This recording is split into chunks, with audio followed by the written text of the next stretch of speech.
You think I lost everything? No, you just gave me permission to destroy you. Strap yourself in, because what unfolded that night wasn't ordinary office drama or the petty squabbles of corporate politics. No, what happened bordered on apocalyptic, an implosion so spectacular it left scorch marks across the very foundation of the company I helped build. For 7 grueling years, Richardson Tech wasn't just my workplace. It was my second home, my proving ground, and in many ways my personal creation. I was the one who crafted the company's entire digital nervous system. The security layers, the server architecture, the routing protocols, the compliance infrastructure, all of it bore my fingerprints. Every late-night line of code, every bleary-eyed morning debugging session, every system audit that kept regulators pacified, that was me. I carried this company's technological skeleton on my back, piece by piece, until it could stand tall enough to call itself an industry contender. And it wasn't just a job, it was family. Marcus Richardson, the founder and CEO, wasn't just the man signing my checks. He was my father-in-law. I foolishly believed that marrying his daughter Emma meant I was part of something permanent, protected, enduring. That, being bound by blood, or at least by law, would give me a stake that no quarterly downturn or power struggle could touch. Turns out, when money and power are in the equation, family bonds dissolve faster than sugar in boiling water. The annual Christmas party was Marcus's favorite theater of control, and this one was no different. Held in the grand ballroom of a hotel that probably charged more per night than some employees made in a week, it reeked of curated extravagance. The room was a spectacle. Artificial snow pumped endlessly from hidden machines so that no one had to bother with actual December weather.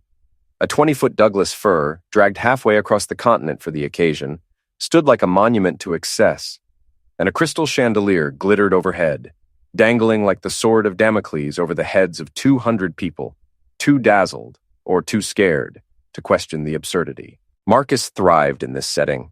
This was his Colosseum, and we were his audience. He relished playing the part of benevolent emperor, doling out gifts, raises, and promotions like an Ivy League Santa Claus with a taste for drama and control. Emma looked breathtaking that night in her silver cocktail dress, the fabric catching the light every time she moved. She was laughing with her sister Katie by the dessert station, the glow of the twinkling lights framing them like they were stars of the evening. Katie, ever the showboat, threw her head back when she laughed, loud, theatrical, desperate to be seen. It was less a laugh and more a performance, as though she were constantly auditioning for some rom-com scene nobody had written yet. They were both nearing 30, but in that moment, giggling together, they seemed like teenagers discovering their charm for the first time. Then Marcus took the stage. His deep, commanding voice rolled over the room like thunder, demanding attention. "Ladies and gentlemen," he boomed as a jazz quartet dimmed their playing into silence, "tonight we celebrate another record-breaking year." The words echoed against the ballroom walls while a projector behind him displayed the Richardson Tech logo, decked out in festive red and green. Subtlety had never been part of Marcus's vocabulary. I clenched my glass tighter because I knew what was coming. That record-breaking year was built on my designs, my middleware, my systems architecture, my compliance frameworks. The hours I poured into this company would make a banker blush. My sacrifice bought this success, and here he was, standing at the helm, taking a bow for work he didn't understand and could never have executed. His voice could sell glaciers to penguins, and the crowd adored him for it. Then came the main performance. Katie was called to the stage, and Marcus unleashed his syrup-coated speech about family values. That phrase, family values, was his favorite shield and weapon. To him, it meant nothing more than being born into his bloodline and smiling pretty for the cameras. Katie ascended to the spotlight with a squeal so piercing it nearly cracked glass. She actually skipped, toward Marcus, as though she'd been handed a ticket to the prom of her dreams. The crowd erupted in applause, flashes from cameras exploding in every direction. Phones rose above heads to record the moment for Instagram and corporate newsletters alike. Katie opened the ribbon-wrapped box with all the flair of a Broadway actress, gasping loudly at the sleek BMW key fob inside. The performance was flawless. Never mind the truth, that she'd been behind the wheel of luxury cars since she was 16. To the crowd, this was a story of merit rewarded. A hardworking young executive praised for her innovative thinking, promoted to vice president of marketing strategy. I almost choked on my drink. VP of marketing strategy. Katie, who had spent the last 6 months littering LinkedIn with motivational quotes and calling it market research. Katie, who thought pivot was a basketball move and synergy was a trendy exercise class. Yet here she was, elevated to senior leadership because she shared Marcus's DNA. Confetti cannons exploded like fireworks, showering the room with silver and gold. Streamers clung to tuxedos and dresses, landing in drinks and desserts. A piece shaped like a star floated down into my whiskey sour. I plucked it out and flicked it to the floor, where it joined thousands of others carpeting the marble in a glittering display of corporate theater. Across the ballroom, Emma's eyes found mine. She gave me that look, the one that was equal parts warning and plea. Don't ruin this moment. Don't embarrass me. Be happy for Katie. I raised my glass in a mock toast, forcing a smile. Because what else could I do? Stand up and announce that this record year was the direct result of my bloodshot eyes and empty coffee cups? Should I have unrolled my resume, recited the patents filed under my name, and reminded the crowd that Richardson Tech's technological backbone wouldn't exist without me? That's when Marcus looked at me, really looked at me. His smile curved slowly, spreading with the precision of oil slicking across water. It was carnivory, cold, calculated. And in that moment, I felt a chill settle into my gut, sharper than the Arctic air blasting from the overworked vents above. But wait, Marcus said, his tone slipping into the false charm of a game show host. There's one more gift to give tonight. The entire crowd turned their attention toward me. Conversation stopped mid-sentence. Even the servers, balancing silver trays of champagne and hors d'oeuvres, froze like statues sensing danger. The shift was palpable. 200 people collectively holding their breath, hungry for drama. Marcus raised a bag in his hand. Not a sleek ribbon-wrapped box like Katie's, but a plain shopping bag from a luxury retailer. The contrast was deliberate, and everyone saw it. "Come on up here, son," he called, his voice dripping with just enough mockery to make the word son cut through me like a blade. The walk to the stage felt endless, like moving through molasses. Whispers buzzed in the air around me, fragments of pity and anticipation. Poor guy. Finally! Saw it coming. Half the room knew exactly what was happening before I did, which should have been my first warning sign. This wasn't spontaneous. This spectacle had been rehearsed. When I reached the stage, Marcus extended the bag with a flourish. From the back of the room, it might have looked generous. Up close, it felt like a loaded weapon placed in my hands.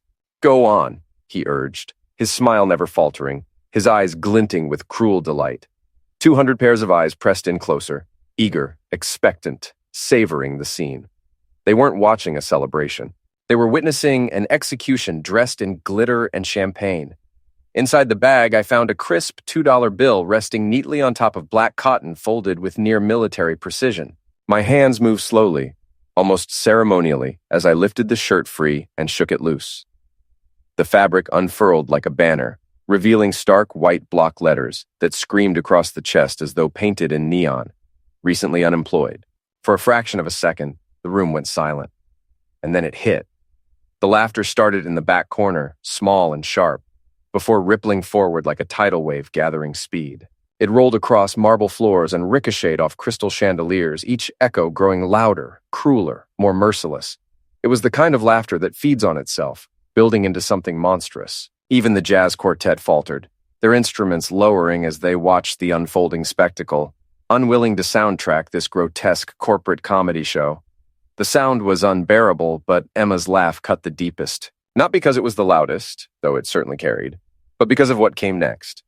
She reached out, patted me on the chest like one might reward a dog for a trick, and smiled wide enough for 20 nearby people to see. "Oh, honey," she said, her voice dripping amusement. "You should have seen your face." That broke something inside me. 200 sets of eyes picked me apart like vultures circling a carcass, dissecting every twitch of my expression. Their laughter wasn't just noise. It was shattering glass, cutting sharp, lodging deep. Marcus stood on stage, his smile spreading with the calm triumph of a chess master who'd orchestrated this finale months in advance. Katie giggled behind her hand, clutching her new car keys as though the joke was just another punchline in her perfect evening.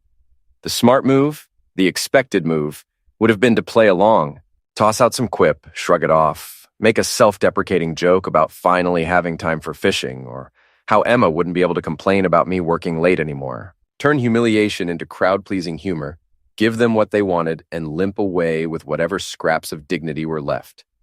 But I didn't give them that satisfaction. Instead, I folded the shirt with the same careful precision Marcus's assistants had probably used to stage this entire farce. I placed it back into the bag, closed the top slowly, and drew in a breath that burned like swallowing glass shards.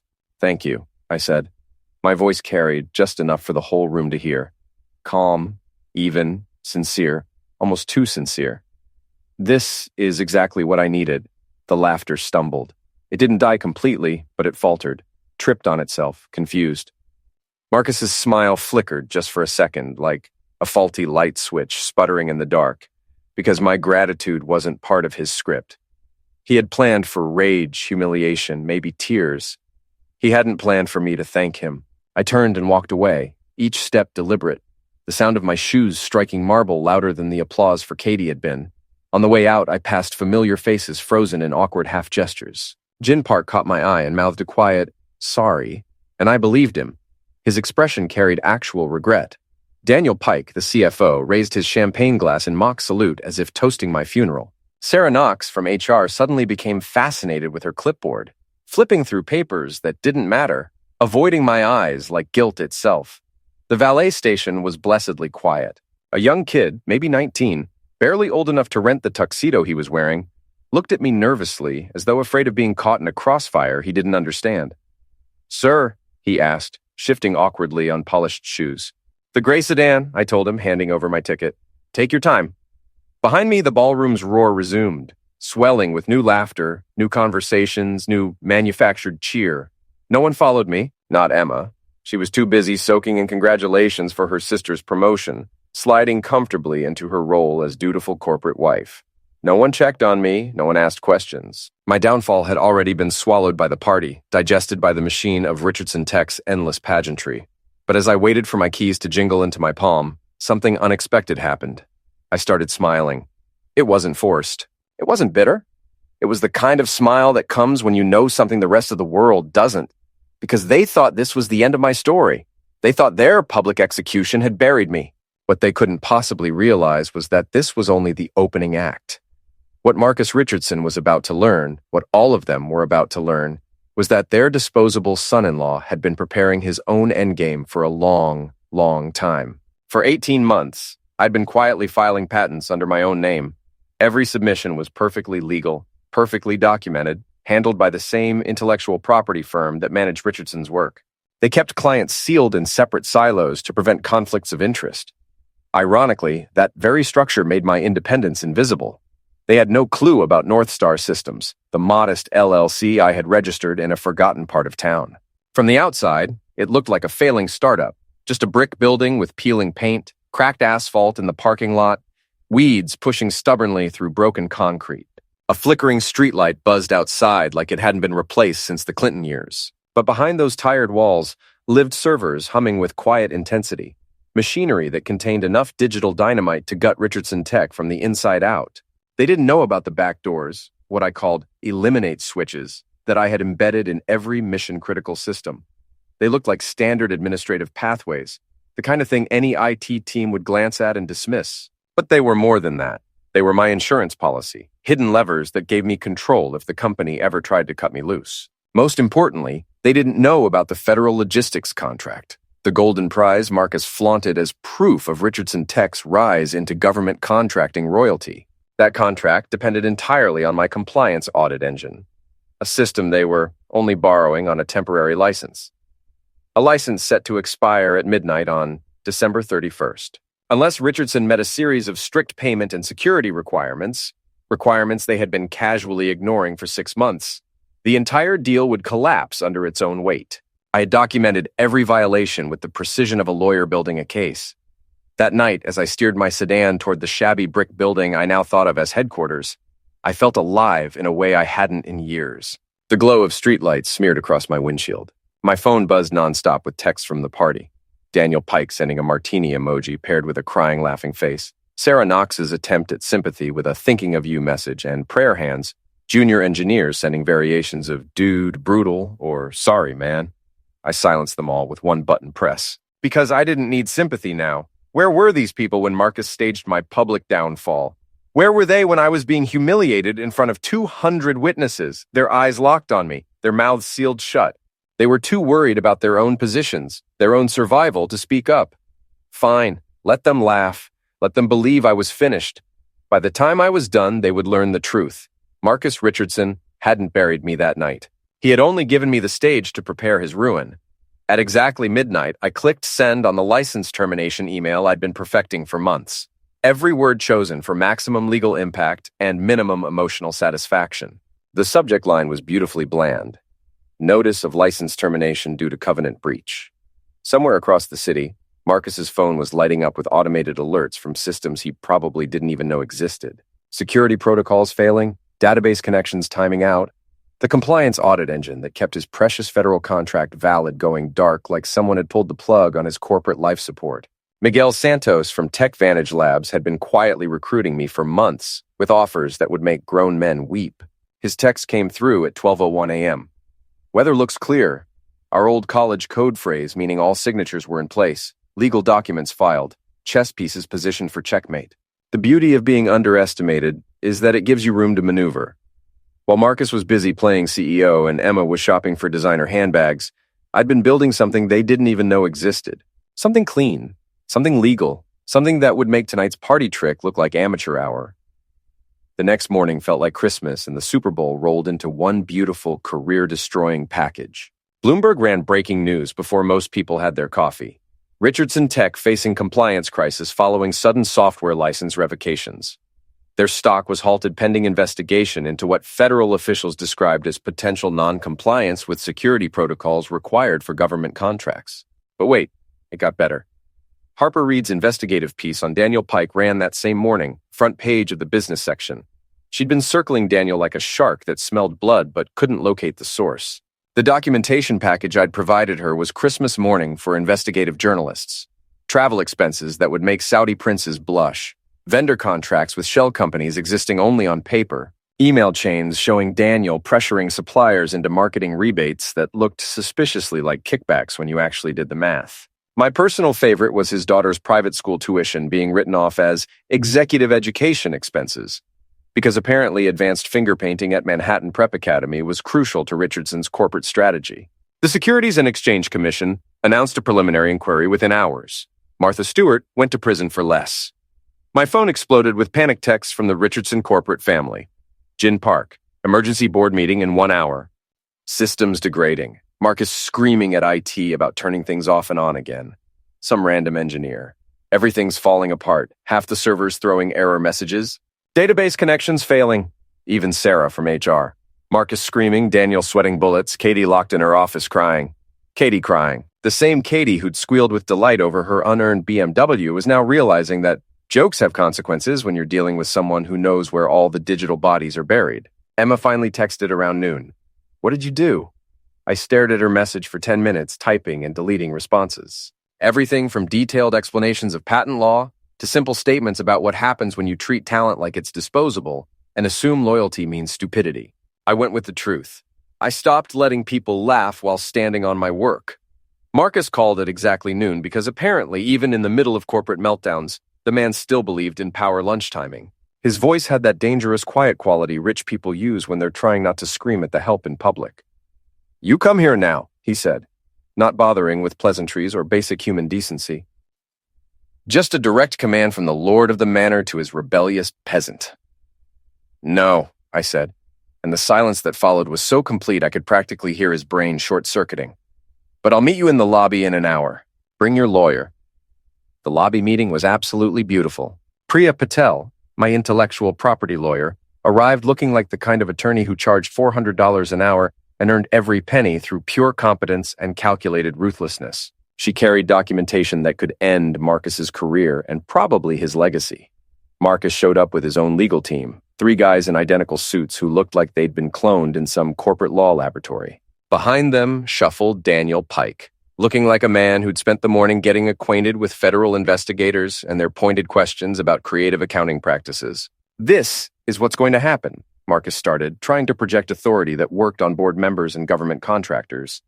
You're going to undo whatever technical tantrum you threw last night. We'll pretend this never happened, and maybe we'll discuss bringing you back at reduced salary. Reduced salary. His entire company was circling the drain, Federal investigators were probably setting up camp in his CFO's office, and he was still trying to negotiate from a position of strength he absolutely didn't have. Counteroffer, I said, opening Priya's folder and laying out documents like dealing cards in a poker game where I held all the aces. Patent applications, license agreements, payment default notices, security breach reports I'd been filing for months while they ignored every recommendation, cease and desist orders that had already been served. The paper trail was so complete, it could have been used as evidence in business school about how not to manage intellectual property relationships. Marcus's face went through about 15 different colors before settling on a shade of pale that matched the marble floors, where his employees had laughed at my humiliation just 18 hours earlier. That's when Katie stumbled in, mascara smudged like she'd been crying for hours, looking like a kid who'd just learned that actions have consequences in the real world. "Can't you just make this go away?" she pleaded, and the desperation in her voice was almost enough to make me feel sorry for her. Almost. "Make what go away, Katie? The patents I filed legally? The contracts your father breached systematically? The federal investigation into Daniel's creative bookkeeping? Or just the fact that your family thought you could humiliate me in front of 200 people and I'd keep building your empire for free?" Emma appeared behind them like a ghost at her own funeral, still wearing that silver dress from the party, because apparently crisis management didn't require costume changes. Her arms were folded across her chest in that defensive posture she used when she knew she was wrong, but wasn't ready to admit it. "We're family," Marcus tried one more time, like magic words that would undo 18 months of careful legal preparation and documented covenant breaches. "No," I said, standing up from the marble bench where they'd probably imagined I'd beg for forgiveness and promise to make their problems disappear. "We're not. Family doesn't hand out unemployment notices as party favors. Family doesn't laugh while you destroy someone's career for entertainment." I walked toward the exit while they stood there in their expensive clothes and inherited power, finally understanding that some bridges can't be rebuilt after you've burned them yourself with corporate napalm and public humiliation. Tech Vantage Labs turned out to be everything Richardson Tech pretended to be. Actual innovation instead of inherited mediocrity. Real teamwork instead of nepotistic circle idiots where qualifications mattered less than DNA. Leadership that understood the difference between taking credit and earning it through actual work instead of executive vision and strategic alignment. Miguel gave me a corner office with windows that actually opened, a development team that didn't need their hands held every 5 minutes, and the kind of budget that made Richardson's penny pinching look like exactly what it was: rich people being cheap with other people's talent. My first hire was Gin Park because loyalty deserves to be rewarded when it actually goes both directions. I offered him a signing bonus that was more than Richardson had given him in annual raises over 3 years, plus equity in projects he'd actually be building instead of just maintaining while executives took credit. Jin took one look at the offer sheet and started laughing. The good kind of laughter, not the cruel kind I'd been subjected to at Marcus's party. "You know they're calling you Lucifer over there," Jin told me during his first week. "Sarah from HR keeps talking about how you betrayed the family trust." Family trust. Right. Because trusting your family not to publicly humiliate you was apparently too much to ask, but expecting you to keep building their empire after they treated you like garbage was just natural family dynamics. We started a helpline for smaller vendors who'd been getting squeezed by Daniel's kickback schemes, companies forced to choose between paying bribes disguised as marketing fees or losing their Richardson contracts entirely. Turned out there were a lot of them, and they all had stories about Daniel's creative interpretation of ethical business practices. 1 year later, I was hosting my own Christmas party in the Tech Vantage Lab, and the difference a year makes when you're surrounded by people who actually deserve to be there was absolutely incredible. Miguel brought his grandmother's tamale recipe, not some catered nonsense from a company that charged by the fancy napkin. Jen had somehow managed to rig the coffee machine to dispense hot chocolate because apparently being a networking genius also made you a beverage wizard. Priya showed up with champagne that cost more than most people's car payments. And Harper Reed brought her journalism award because she was genuinely proud of it and wanted to share the moment with people who'd helped make it possible. Even Mrs. Rossi from my apartment building's cafe had joined us, carrying a tray of her legendary cannoli and complaining in thick Brooklyn accent about how we were all too skinny. That's when the breaking news alert cut through our conversation like a knife through wrapping paper. Richardson Tech to be acquired in distress sale following year-long compliance crisis and federal investigation. Stock down 73% from pre-crisis highs. The room went quiet except for server hums and Miguel's barely suppressed snort of laughter. On screen, they were showing file footage of the Richardson building. Same glass tower where I'd spent 7 years building other people's dreams while they planned my destruction. Catastrophic dependency on revoked intellectual property licenses, the anchor was saying, reading from notes like delivering someone's obituary. Regulatory penalties have frozen the company's federal contracting pipeline, while ongoing SEC investigations into financial irregularities have spooked investors and triggered multiple shareholder lawsuits. My phone buzzed with a group text to the old Richardson family thread I'd forgotten to leave because, honestly, I'd been too busy succeeding to remember they existed. Marcus had written, "Turn on the news." I pictured them sitting in that marble atrium where they'd laughed at my expense 12 months ago.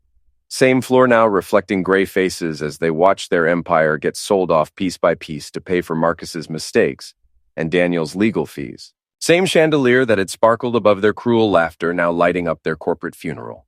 The tiny $2 bill sat framed on my desk, Marcus's joke gift that had become my favorite reminder of exactly how much I was worth to people who thought net worth was the only worth that mattered. That wrinkled piece of legal tender had watched me build something real, something mine, something nobody could take away with a gift bag and a smirk. Miguel raised his champagne in a toast that felt nothing like Daniel Pike's mocking gesture from that awful night. To building things that last. Everyone clinked glasses while TV analysts dissected Richardson's collapse with surgical precision. Harper was grinning like she just won the lottery. You know what the best part is? They're using your patents as case studies in business schools now. How to protect intellectual property in corporate partnerships. You're literally teaching the next generation how not to get screwed, Mrs. Rossi patted my shoulder with flour-dusted hands and said something in Italian that definitely translated to, "Good for you, kid." She'd never understood exactly what I did for a living, but she understood the difference between people who worked for what they had and people who just expected it to be handed to them. I didn't need their applause anymore. Didn't need Marcus's approval or Emma's validation or Katie's fake friendship. I had something infinitely better. A team that respected my work, a future I'd built with my own hands, and the satisfaction of knowing they'd finally learned what value actually looks like.